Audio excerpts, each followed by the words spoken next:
Today in this video, we're going to be going over an 8-mask horrific vision run for Orgrimmar. Before I get into the actual run, I do want to talk about a few specific things that allowed me to finish this run with decent success. First, let's talk talents. So a couple things I'm running in Orgrimmar specifically is Detox. Detox is pretty strong because there is some very punishing poison and disease effects in one of the wings.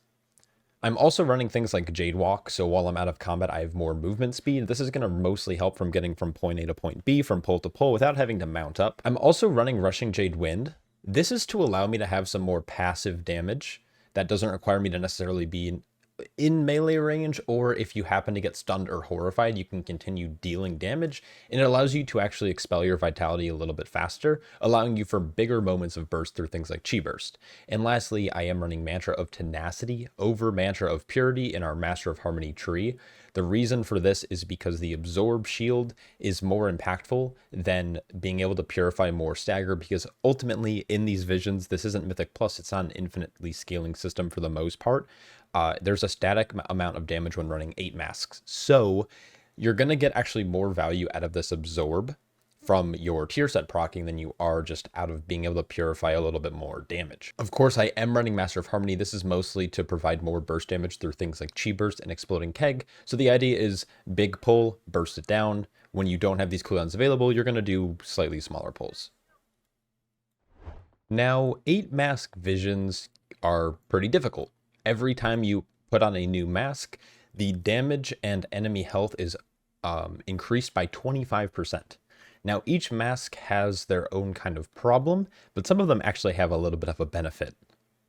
So, for example, the Mask of Vengeance will bolster nearby enemies' damage by 15% per stack. This means that pulling really, really, really big can be punishing. This with like Mask of the Long Night means you have less sanity. Mask of the Daredevil increases the sanity damage that we take by 400%, meaning that you really have to play clean. You can't stand and poop on the ground. You can't get hit by any boss abilities, because mostly that's going to lead to, I guess, like a one-shot in most cases, where your sanity is going to instantly get drained and it's GG. So those are kind of the hardest ones. Now, one thing that makes this run easier is Mask of the Nemesis. Now, you had to play Stormwind Visions last week in order to get the Hogger Shard, but if you also get the Gammon Shard, Ganon? I don't even know what his name is. The Cow Man. He'll spawn every time you defeat 25 enemies, which has an interesting synergy with Mask of Multitudes because there's more enemies present in the vision, similar to like teaming back in BFA. But basically, every time you spawn this Nemesis and you defeat him, he gives you 150 sanity. So it makes the run a little bit easier because you're going to be getting constantly sanity gains, and you're not going to have to necessarily use your orb. So with that out of the way, let's get into the run. So here we are starting off in the gates of Orgrimmar, and I'm going to be casting a paralysis on this first shaman. Now, unfortunately, the desynchronized effects, or I guess like negative effect in this zone is a little annoying. Sometimes it makes you really slow, sometimes it makes you really fast. But what I'm going to be doing is a really, really massive pull into this like blacksmith area. Now, if we're lucky, we get a blacksmith spawn. But if we're unlucky, we don't. Now, killing the blacksmith gives you 10% increased damage, which can be very, very useful later on. We're going to kind of kite all of the mobs into this blacksmith area, and then we're able to get really big burst damage with Chi Burst and Exploding Keg. And this is going to dispatch most of the mobs in here, and we're going to get Gammon to spawn. Now, I've gone back and forth on killing him or not. If you're a Night Elf player, you can actually skip killing this guy. Because you don't lose a lot of sanity if you do this pull clean, there's not really a point in defeating him because his sanity return is only going to be like in the 10s. So I think I'm going to get like 60, 62 back. Now, I am still in combat with that shaman that I paralyzed. So essentially what I'm doing is I'm now waiting for my speed to get, sped up. And then I'm going to run to the top of the hill and meld. And that's going to allow me to skip that pack there, because I want Gammon to spawn at different points in the run. And spawning him earlier than later is not necessarily what I want to do. So now that we defeated those 4 little guys at the front, we are facing off against the first guy in the second zone, the first elite. Now I'm going to face his rush or his dash, his surging fist into the wall here, and then we're going to sidestep his decimator. I have saved Touch of Death for this guy. I find him a little annoying to deal with. He sometimes forces you to have like low downtime. Now the problem is we also didn't have a long time before killing our last Gammon and this mini boss. So again, sanity gain, sanity return, not super great, but at the same time, It allows us to not have to worry about sanity, which also removes I forgot what mask, but there's a mask that forces mobs to spawn when you're below a 50% threshold. So if we stay above that, we don't have to deal with that extra enemy. Now this pull is pretty scary. There's Triple Dominator, which casts this Touch of the Abyss. Now Touch of the Abyss will basically stun you for 5 seconds or 4 seconds. And if you're standing in a pool on the ground, it's going to just drain your sanity and pretty much kill you. And that's if you don't die to the other damage that's going on. So we want to focus on using leg sweep, paralysis, and kicks for those casts, saving big burst damage for it. This is the point where our second Gammon will spawn, and we're going to chain him into this second pack here. Now, unfortunately, there was a stun that went out, so I committed my Trinket. I am running Ringing Ritual Mud. I got very slowed there from the knock, so unfortunately I had to kind of get out of there quickly with a leg sweep and a roll. Now Gammon will go down and restore that sanity that we lost. Well, a good portion of it. And now we're going to be utilizing this pull to basically store up a ton of vitality. The benefit of playing Master of Harmony is not only the burst damage from Chi Burst and Exploding Keg, but it also allows us to have really high burst damage for bosses. I haven't played this with Shado-pan. I played a lot of Stormwind with Shado-pan and it was fine. So I'd imagine it'd be fine in here. But with 50% vitality, I pop it early and then I pull this guy, this elite. Now this guy's really annoying because if it overlaps with these affixes spawning, you have to be really good about dodging. Now I knew that the images were spawning there, but it's better to get hit by one of those images that disorients you than it is to get hit by the Sanguine residue that he spawns. So I did save Touch of Death for that mini-boss, and now the idea is that we want to get either Touch of Death up for the next mini-boss, because it has 4 sanity drain, or we want to make sure we store up like 100% vitality. So once again, right here, got a little annoying. I got slowed, I got feared, I got disoriented. I then had sanity drain from the poop that I'm leaving on the ground. The biggest key that I have to this kind of poop that you spawn is to make little circles, especially if you're a melee player. Make little circles where you're at, and then be very calm with your movement. If you strafe left and right, you're going to spawn a bunch of poop underneath you, which will drain your sanity. So as you can see, I'm fairly careful with the way that I'm moving. Every time I make a movement, I'm trying to think out ahead, like when this spawns or if it spawns, I'm going to be moving to the left or to the right or to the back, or I can wait a second for it to happen. Now, I was able to save up a ton of sanity here. Now, in most of my runs, what I do at this point is I wait. I wait like 10 seconds before pulling this guy, because every time he throws you, it's going to force sanity drain, 150 sanity, which is insane. So you want to have high sanity before pulling this guy, and you want to make sure you have Touch of Death. Now, I unfortunately pulled him a little early, but because I had almost 100% vitality saved up, this guy's going to get absolutely deleted, and luckily a nice Twilight Devastation spawn was able to finish him off fairly quickly. So next we're heading down to the last boss of the kind of zone. Now this guy has a couple of things going on and can easily lead to a failed run. This is actually where I've failed the most, as well as the other tier 3 wing. So the idea here is you really need to be careful about your movement. His Defiled Ground will pretty much one-shot your sanity. If you get hit by the Chaos Orbs, will pretty much one-shot your sanity. And if you get hit by the swirls on the ground that spawn adds, it'll pretty much one-shot you. So you need to be very, very careful here. I like to play inside of his hitbox. That's generally a good way to always dodge the ring. Luckily, I had Touch of Death here because I didn't have to use it on the second guy. So he went down pretty quickly. But making like a constant clockwise or counterclockwise motion generally helps. The biggest overlaps you want to look out for, though, are the like if you're getting a fear circle or disorienting like mirror images, you want to really focus on making sure you're not getting disoriented, or it's going to quickly lead to a wipe. Anyways, now we're going back into the second zone, and I see that Gammon is spawning in 16 mob deaths. So I want to pull as big as I can here with Chi Burst and try to nuke all of this down. Now these affixes are more annoying than anything. It'll randomly have you jump or move in a certain direction from the Scorched Feet, and then the entomophobia will spawn bugs on you, and you just need to jump. Or I don't even know I forgot what happens if you have all 5 bugs on you for too long. I don't know if it stuns you or disorients you or what, but unfortunately I took some sanity drain there because I was trying to click on the totem. Not the best case scenario, but now I see that there's only one enemy I have to slay until Gammon spawns. So instead of like going down the bridge, I could have honestly just pulled the bridge pack. I end up going off into the water here, killing these globules and Berserker. This is going to spawn Gammon, giving me some sanity back, which if I want to, I can use either dump my vitality into or touch of death. I end up committing the vitality of 73%, and Gammon should fall very quickly here once it fully ramps up. As you can see, he's just getting chunked, and he's going to give me 150 sanity, and if I need to use an orb, I can. Now, I'm going to be able to get one more Gammon in this zone, plus I have the final boss of the zone as well. That'll give me 300 total sanity. So I'm actually feeling pretty confident in the run at this point, but I know that there is still more danger to come. Kind of each zone from this point gets harder and harder. So here it's 11 mobs will spawn Gammon. I think there's about 11 here. I believe I get a Gammon spawn during this. Or maybe I'm one short. I don't remember. I think I'm one short. That's okay. This is probably the easiest of all of the zones to handle. Oh, I think I get lucky. So this Figment spawns, and this Figment actually allows me, it counts towards spawning Gammon. So when I kill him, Gammon spawns. I have a good bit of vitality here, 75% again. I'm going to pop Celestial Brew, and that should kill Gammon very, very quickly.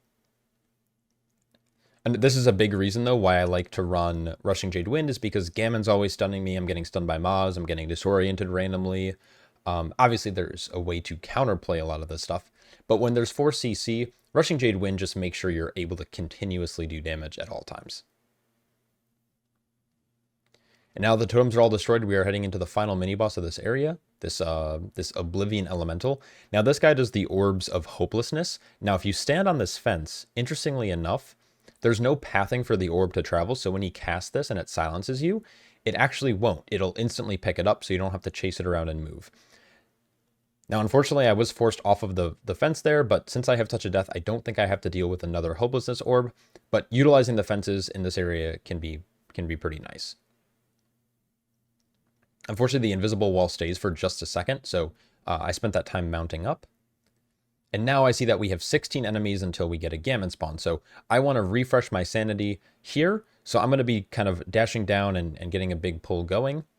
And then I'm going to do one more pull after this. These shamans are probably the most annoying things to deal with. Their Twisted Lightning can do good damage, but they spawn like these totems that suck you in constantly and then cast Endless Hunger. It's annoying to deal with. So I try to burst down shamans as fast as possible. So this pull is about 7 mobs. So killing this pull will spawn Gammon, which will be pretty nice because it'll get my sanity back. Now, I wanted to avoid this patrol. It's coming up the hill now. Unfortunately, it gets pulled. I also see this little promised power circle on the ground, so I was thinking about standing in it, but I was like, maybe the pack won't pull. And then once it pulls, I try to move into it to get an extra, I think it's like 10% or 20% extra damage. But we finish off that pack and we're good. So now we're heading into... I don't remember what this wing is called. I am not a Horde player. Whatever this zone is called, it's the other tier 2 zone.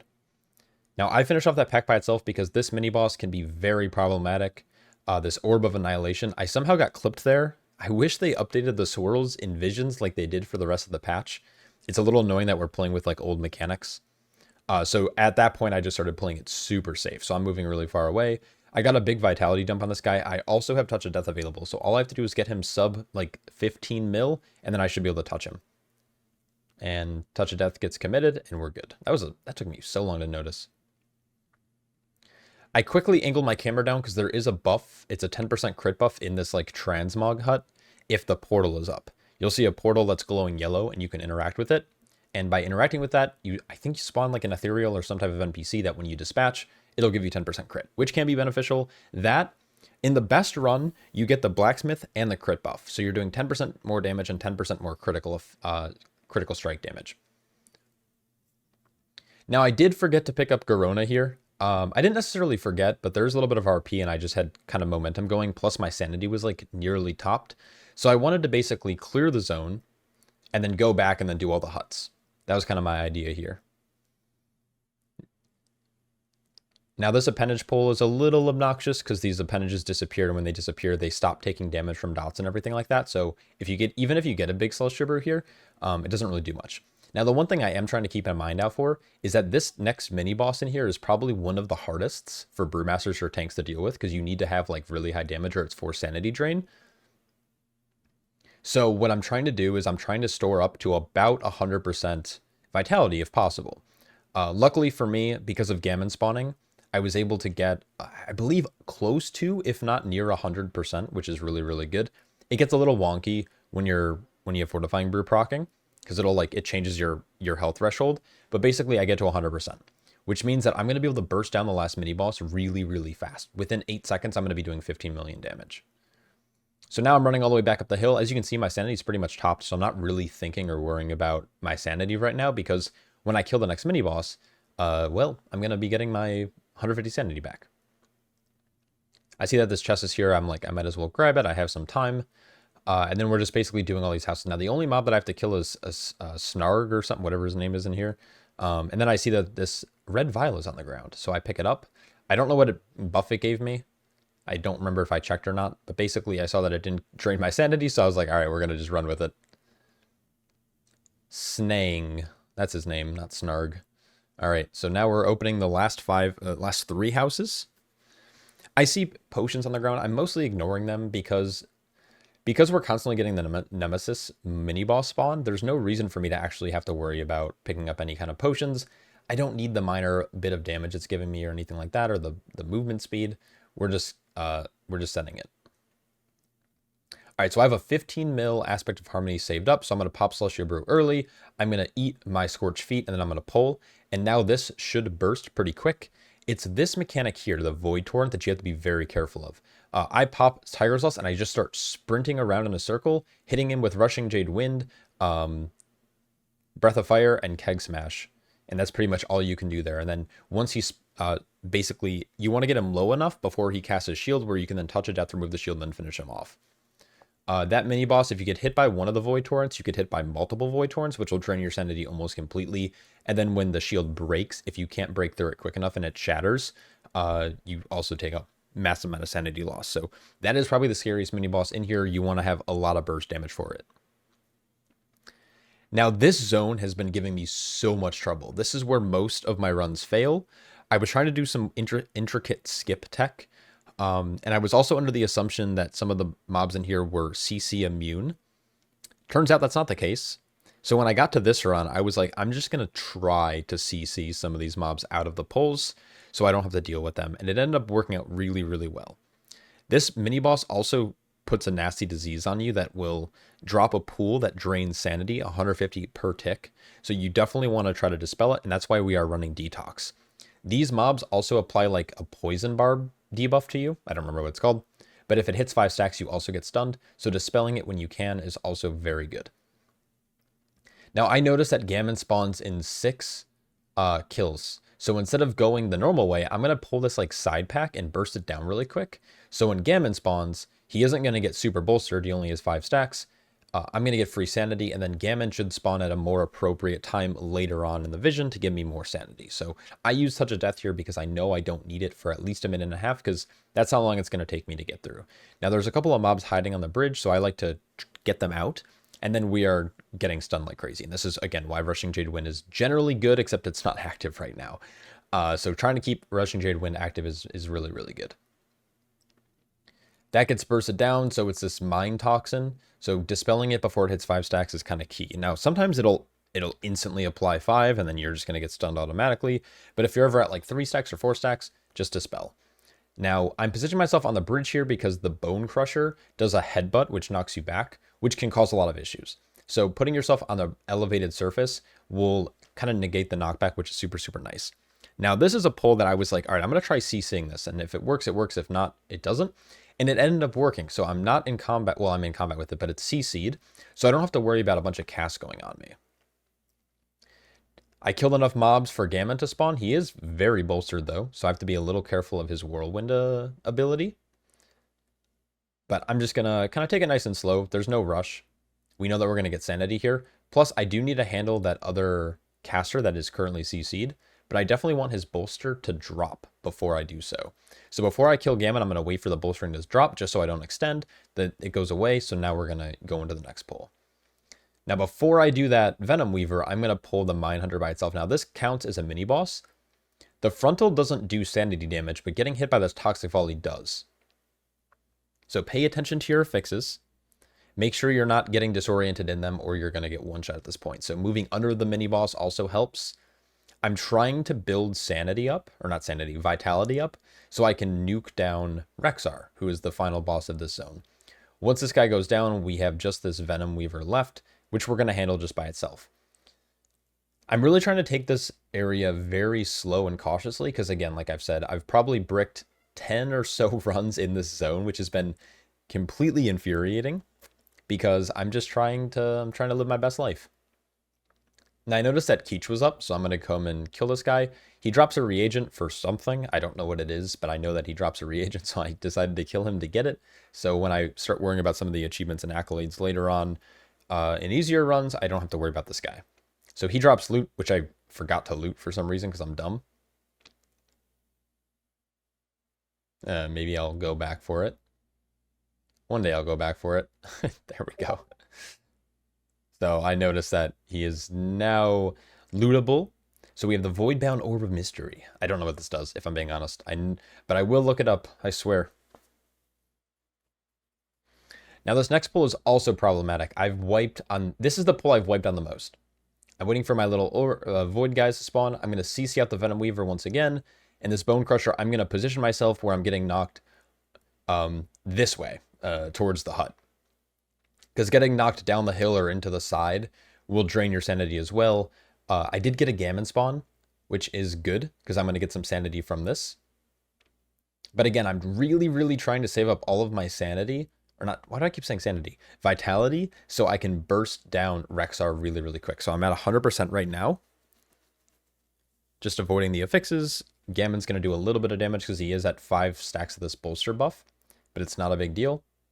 Be a little careful here. I did get a sanity loss, and then a Figment spawned. Which is fine, not the end of the world. Now I was debating on pulling this Venom Weaver or not. Now, realistically, I could just kill it. But instead, what I'm going to do is I was kind of like, right now I'm kind of debating. I'm like, do I meld? Do I kill it? Do I use a sanity orb? I have 3 of them, so I could like do that. So what I end up doing is melding it off, and then I end up using my sanity restoration orb. And we have 100% vitality. We have all of our cooldowns available, and now we're going to go into Rexxar. Now Rexxar there's 2 ways to handle this guy. You either want to burst him down really, really, really, really fast, or you want to kind of really milk him out and not do a lot of damage at all, so you can handle 1 pig at a time or 1 boar. So I'm going to pull him into this corner, into this wall, so I don't get knocked back. I pop my orb, so now he's going to start getting absolutely destroyed. I'm going to kick the first quill. The next couple of boars are going to charge, but again, I'm up against the wall, so they can't do anything. I'm going to leg sweep, and now Touch of Death is available, and we're good. So that's the way that I like to handle him. Now, again, you can play the slow game, and you can just, whenever a boar spawns, swap to the boar, kick it, kill it, and then like chill for a second, because the boars come in based on a health threshold. And so if you slow down how much damage you're doing, they'll spawn a little bit slower. Now, unfortunately, I'm at max sanity, and we don't have a spawn for 18 kills. So instead of like getting a Gammon kill to max out my sanity, I'm just going to kill the 2 guards and call it a day. Very lucky Twilight Dev proc, kick, paralysis, both of the casts. They go into their Break Spirit. I finish them off. And now I noticed a couple of these chests that I missed earlier, because obviously I was trying to get the run started. I'm now spending a little bit of time to pick them up here, because going into Thrall, I'm going to use an orb as soon as I pull, which will cap out my sanity and prevent me from losing a lot of sanity early on. I see 1 more red liquid. I know that I picked up a red liquid earlier. This is going to give me the Sluggish potion, which gives me basically health restoral. I'm then looking around just for a couple of potions here, just in case. I don't find any, which is whatever. So we're ready to go into the final boss. Now, the way I like to handle him is I like to CC out one of the Void Boars with paralysis. So I'm inching forward to get it. I'm then going to spawn an orb, and then right when I spawn it, I'm going to pull. And now I have Touch of Death for this first boar, which I'm going to use. I used really late. I don't know why I held on to it so long. I think I end up using it here. Oh no, I'm saving Touch for the second one. So I dodged the first Defile. The Surging Darkness is his main mechanic. You just have to dodge it. And then we are just making sure that we're keeping track of his Defile cast. His Defile Ground will basically instantly drain your sanity by a lot. I think it's 300 if you get hit. So you don't want that to happen. Hopelessness, there's not really a good cheeky way to not have to chase this orb down, what I like to do is I like to pre-cast Tiger's Lust to give myself movement speed so I can actually get to it quickly. If I have to walk through poop on the ground, I won't take any sanity loss. And now at this point, this is the only point in the fight where you should take sanity.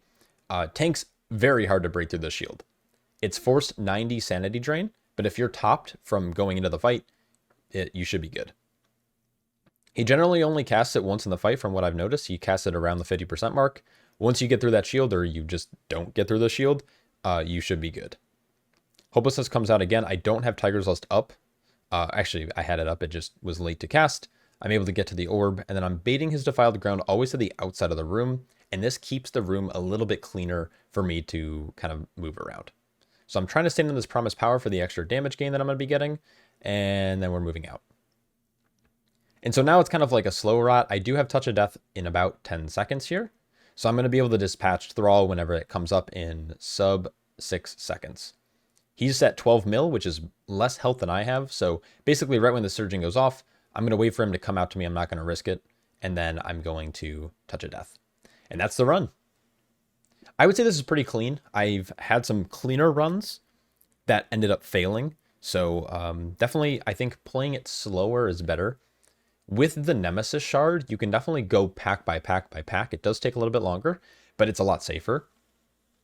And really making sure you have room to handle a lot of these mini bosses. But I hope that helps. I hope that was informative. And if you have any questions, leave them down below. Anyways, a massive shout out to all my Patreon supporters who allow me to make content like this. I hope you're all staying happy, healthy, and I'll catch you all in the next one. Peace.